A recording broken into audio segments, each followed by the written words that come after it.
पूर्ववर्ती ग्रंथों में भागवत जी की महिमा कैसे लिखी है। भगवान वेदव्यास जी ने अंतिम कृति के रूप में भागवत जी का निरूपण किया, लिखा। 17 पुराण लिखने के बाद देवर्षि नारद जी के समझाने पर भगवान वेदव्यास जी ने 18वां कृति के रूप में श्रीमद् भागवत निरूपण किया, लिखा। प्रश्न यह होता है, अभी भागवत जी तैयार हुए ही नहीं तो पूर्ववर्ती पुराणों में स्कंद पुराण, ब्रह्म वैवर्त पुराण आदि में भागवत जी की महिमा कैसे लिखी है। पहले तो शादी हो, समय आने पर गर्भाधान संस्कार हो, समय आने पर बच्चा हो, फिर उसके बाद नामकरण हो। अभी शादी हुई नहीं, बच्चे हुए नहीं, नामकरण पहले हो जाए, ये तो अतिथि हो गई कि नहीं। पर समझने की बात यह है, ध्यान रहे 17 पुराण के रचनाकार भगवान वेदव्यास जी है, परंतु 18वां पुराण के रचनाकार भगवान वेदव्यास जी नहीं। भागवत के रचनाकार तो स्वयं भगवान श्री हरि नारायण है। अगर भागवत जी पहले से न होते, भगवान श्री हरि नारायण ने ब्रह्मा जी को किसका ज्ञान दिया, फिर ब्रह्मा जी ने नारद जी को ज्ञान दिया, तत्पश्चात नारद जी ने भगवान वेदव्यास जी को ज्ञान दिया, तब जाकर के उनको भागवत का बोध हुआ। पहले से मौजूद है जब भी तो दिया। इसका मतलब 17 पुराण के रचनाकार भगवान वेदव्यास जी है, 18वां पुराण के रचनाकार उद्गम प्रोडक्ट जहाँ से पैदा हुआ है वह उद्गम वेदव्यास जी नहीं है, स्वयं भगवान श्री हरि नारायण। जैसे भगवान सनातन है ऐसे ही भागवत भी सनातन है। सना और सनत ये दोनों अव्ययवाची शब्द है। व्याकरण की दृष्टि से देखें, जो अर्थ इसका लगता है वही उसका लगता है। ये अनादि है, सनातन है, ऐसे ही भागवत जी भी अविच्छिन्न तैलधारावत अनादि है, इसमें कोई दो नहीं। तो भगवान श्री वेदव्यास जी ने नारद जी के ज्ञान देने पर ही भागवत जी का रचनाकार किया है। इसीलिए पूर्ववर्ती ग्रंथों में महात्म्य की वर्णन प्राप्त होता है। महात्म्य का मतलब महिमा, विशेषता। आपके पीछे कोई संत आकर के बैठ जाए, किसी ने आपके कान में कह दिया, ए महाराज आपके पीछे जो ये बैठा है ये बहुत ऊंचे संत है, बनारस से आए हैं, बद्री विशाल से आए हैं, श्रीरंगम त्रिवेंद्रम रामेश्वरम से आए हैं, ये बहुत ऊंचे संत है, बड़े सिद्ध संत है, साधक है।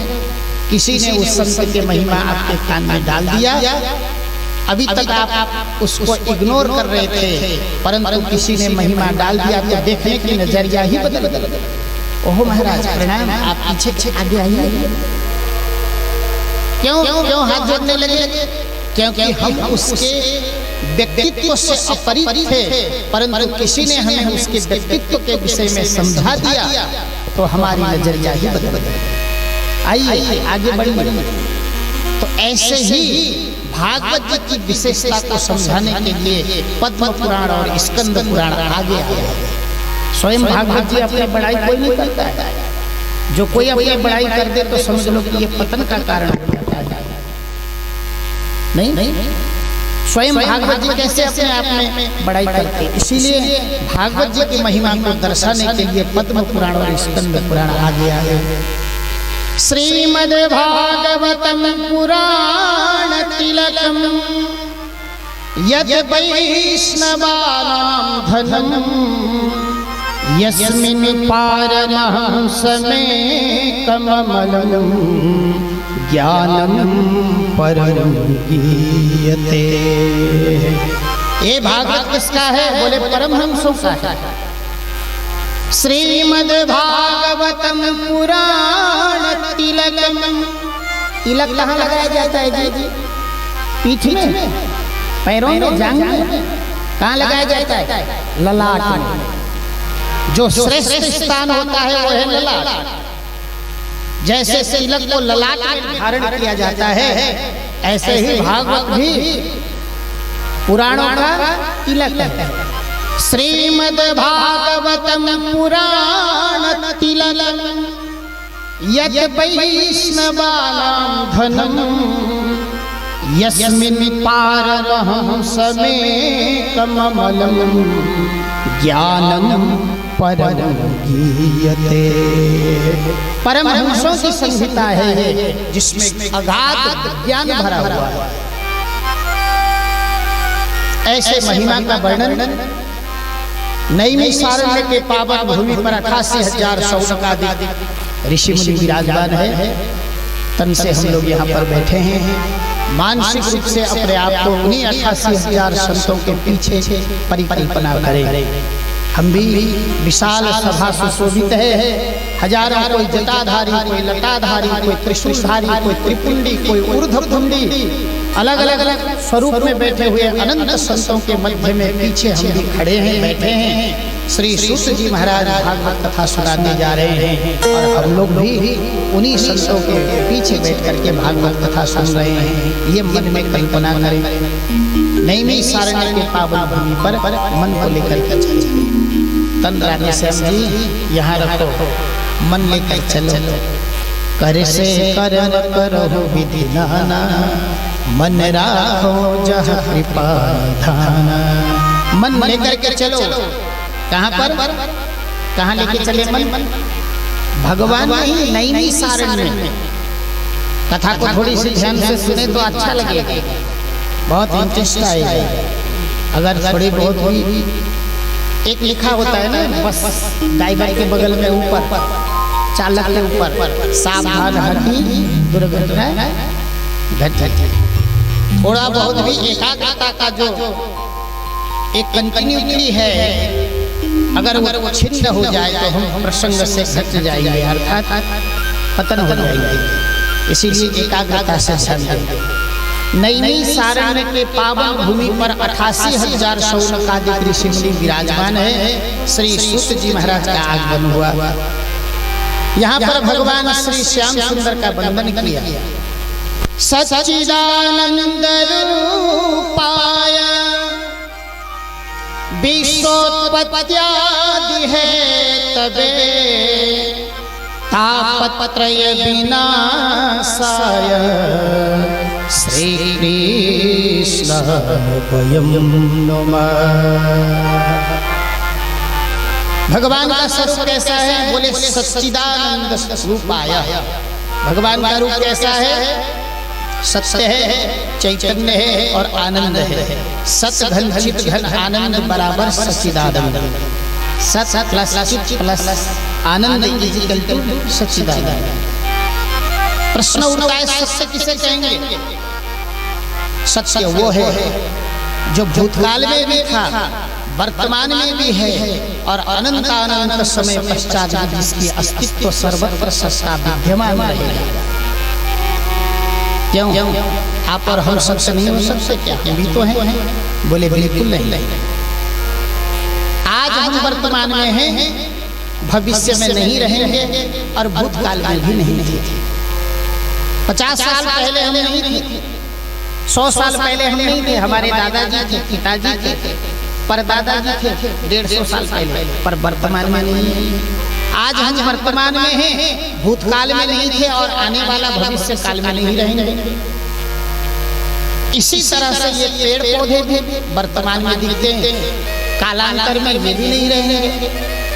संसार के प्रत्येक पदार्थ नाशवान है, परंतु वह अविनाशी ईश्वर कल भी था, आज भी है, आने वाला कल भी रहेगा। अनंत वर्ष पहले भी जिसकी सत्ता रही, आज भी जिसकी सत्ता है और आने वाले अनंत अनंत समय पश्चात भी जिसकी सर्वत्र सत्ता विद्यमान हो, उसका नाम है सत्य। सच्चिदानंद रूपाय। अच्छा बाबा, हमने मान लिया भगवान सत्य है, तीनों अवस्था में विद्यमान रहेगा, पर उसका कुछ विशेषता है क्या? बोले हाँ, वो चैतन्य है। चैतन्य का मतलब चेतना युक्त। मान लो किसी की डेथ बड़ी हो जाए तो उसका क्या मतलब रहा? चेतना ही हीन हो जाए। नहीं, अगर चेतना ही हीन हो जाए तो क्या रहेगा? परंतु भगवान चेतना ही नहीं है, भगवान चैतन्य है और आनंद रूप आया। भगवान का रूप भी आनंद है। जी एक बात बताओ, हम मंदिर क्यों जाते हैं? क्यों जाते हैं? क्यों जाते हैं? मदन मोहन देव जी, गोविंद देव जी, कैला देवी क्यों जाते? घर में आके झाड़ू हम लगाए, मदन मोहन नहीं लगाएगा। घर में पोछा हम करें आके, 50 काम छोड़ करके हम जाएं, आकर के रोटी हमें बनाना है, झाड़ू हमें ही लगाना है, बिजनेस व्यापार हमें ही करना है, हर प्रत्येक क्रियाओं को खुद ही करना होता है। तथापि हम रोज के रोज क्यों जाते हैं मंदिर? किसी दिन मदन मोहन जी ने कहा कि तुम डेली के डेली 50 साल से तुम आते हो, चलो एक दिन में तुम्हारे घर में जाके रोटी बना के आता हूँ। कहा फिर भी हम जाते हैं क्यों? क्योंकि भगवान आनंद स्वरूप है, जिसके दर्शन मात्र से जीव का हृदय आनंदित हो जाता है, प्रफुल्लित हो जाता है। जो आनंद सिंधु सुख राशि करते त्रैलोक सुपासी। जो आनंद सिंधु सुख राशि श्री करते त्रैलोक सुपासी। जो आनंद सिंधु सुख राशि करते त्रैलोक सुपासी।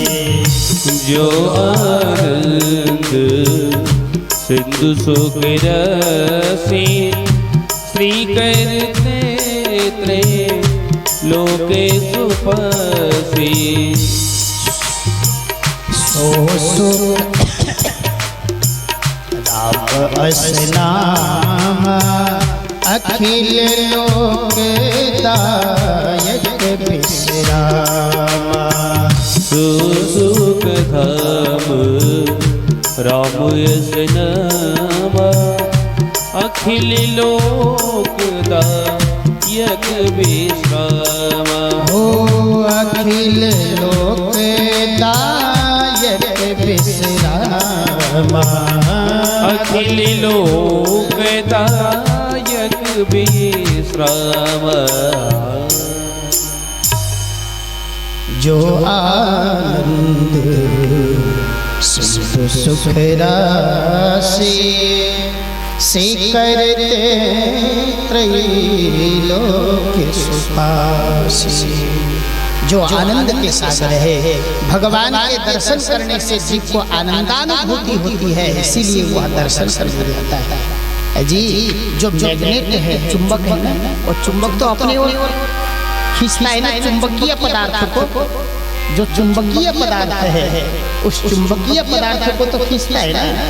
ऐसे ही हम लोग भी ईश्वर के पदार्थ है, ईश्वर अंश जीव अविनाशी। हम लोग ईश्वरीय अंश है, इसीलिए वह ईश्वर अपने ओर खींचता है तो हमें आनंद महसूस प्रदान करता है। एक कनेक्टिविटी है एक दूसरे में, जीव का संबंध है।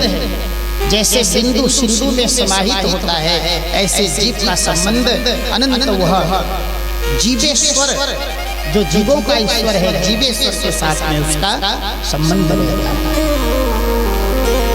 सच्चिदानंद रूपाय विश्वोत्पत्त्यादि है तबे तापत्रय विनाशाय श्री कृष्णाय नमः।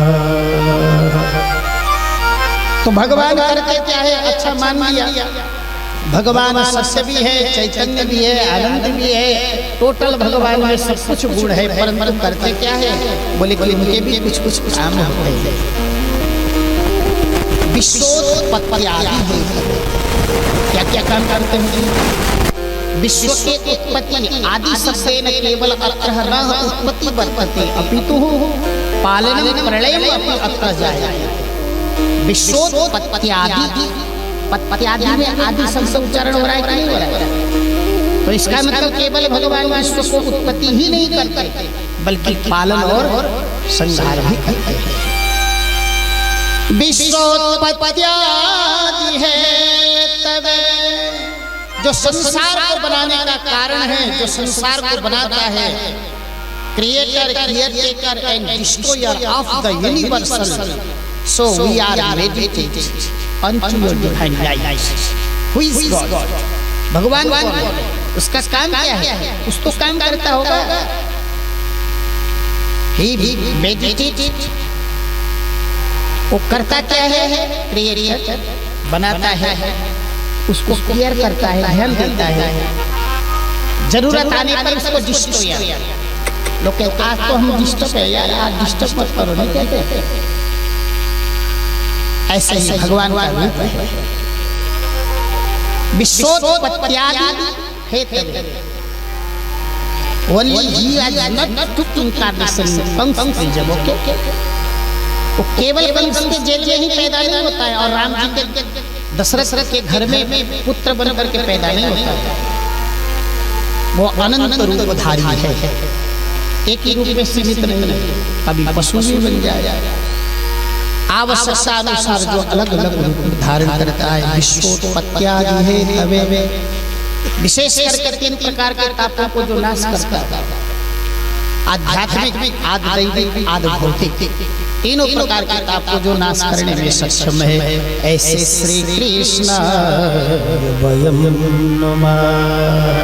श्री कृष्णाय वयम बहुवचन का प्रयोग है, नुमः। श्री राधायै सहितः, श्रियै सहितः कृष्णः, अतः अत्र श्री कृष्णाय वयम नमः। ये विद्वानों की भाषा है और रसिकों की भाषा है। जहाँ जहाँ कृष्ण के आगे श्री शब्द का प्रयोग होता है, वहाँ विद्वान श्री का अर्थ राधा लेते हैं, और सुखदेव जी के सामने जहाँ जहाँ श्री सुपौवाचन है, 2 जगह श्री शब्द का प्रयोग होता है। या तो सुखदेव जी के आगे कहीं भी भागवत जी में देखो श्री सुपौवाचन, या श्री भगवान। श्री सुखदेव जी के सामने श्री क्यों लगा? इसीलिए कि श्री किशोरी जी के सुखदेव जी ही होता ही यहाँ पर आए, इसीलिए श्रीयै सहितः कृष्ण, जो श्री सहित के कृष्ण है, उन श्री माने राधा किशोरी जी। नई में सारणी के पावन भूमि में 88,000 शौनकादिक ऋषि मुनि विराजमान है। जी एक बात बताओ आपको, कथा में 2 व्यवधान होते हैं। पहला व्यवधान क्या है? राधे श्याम जी, व्यवधान, व्यवधान मतलब जानते हैं क्या? डिस्टर्ब होना, रुकावट होना। 2 व्यवधान है कथा में। पहला व्यवधान है तन से यहाँ बैठे हैं, मन गली गली में डोल रहा है। तन तो यहाँ है, मन कहाँ है? हे भगवान, घर में नई बहू आई थी, न जान आए होंगे, चाय पानी पिलाई कि नहीं, तन यहाँ है, मन बाहर बोल रहा है।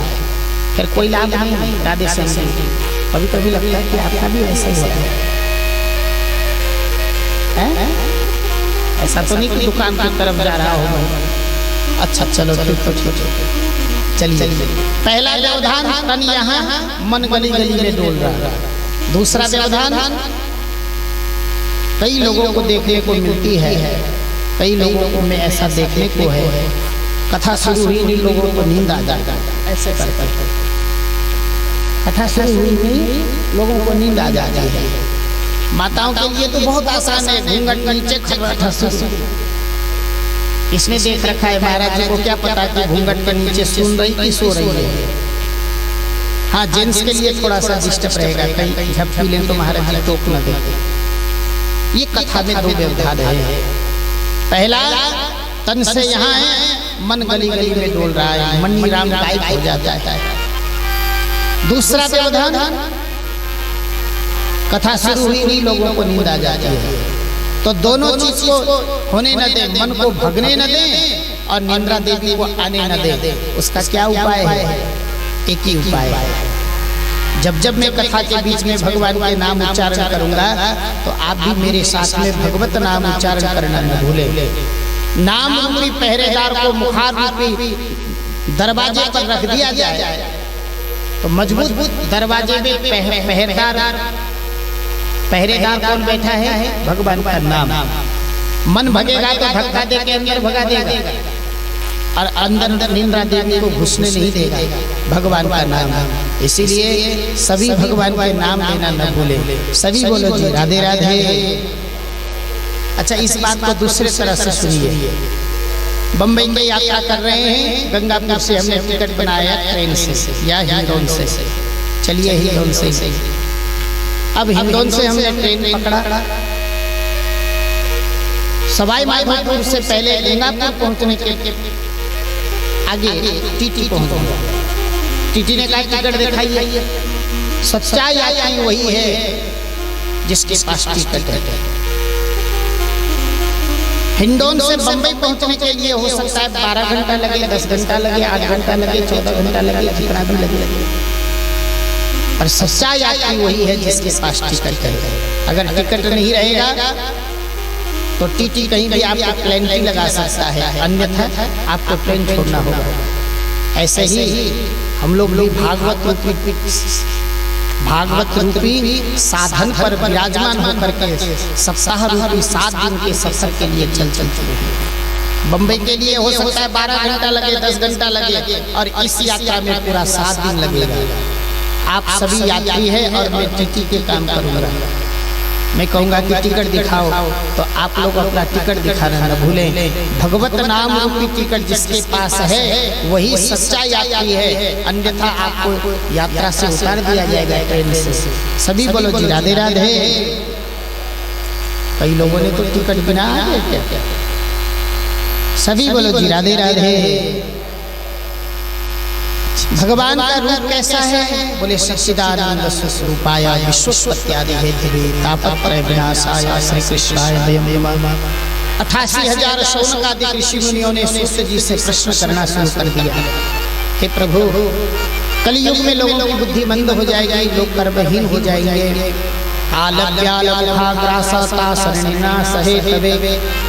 चारों ओर कली का वर्चस्व होगा, लोग पतन हो जाएंगे। इसके बाद लोगों का उद्धार कैसे होगा? तो सूत जी कहते हैं, ऋषियों आप लोगों के प्रश्न बहुत सुंदर है। मैं आप लोगों को भागवत जी की महिमा बताता हूँ। श्रीमद् भागवतम शास्त्रम कलो वीरेण भाषितम। श्रीमद् भागवत से बढ़कर के कलयुग में दूसरा कोई साधन नहीं है। एतस्माद् परं किंचित् मनःशुद्धैः न विद्यते जन्मान्तरे भवेत् पुण्यं तदा भागवतं लभेत्। हे ऋषियों, हे महात्माओं, जब अनेक जन्म के पुण्योदय होता है तब जाकर के जीव को भागवत कथा सुनने को मिलती है।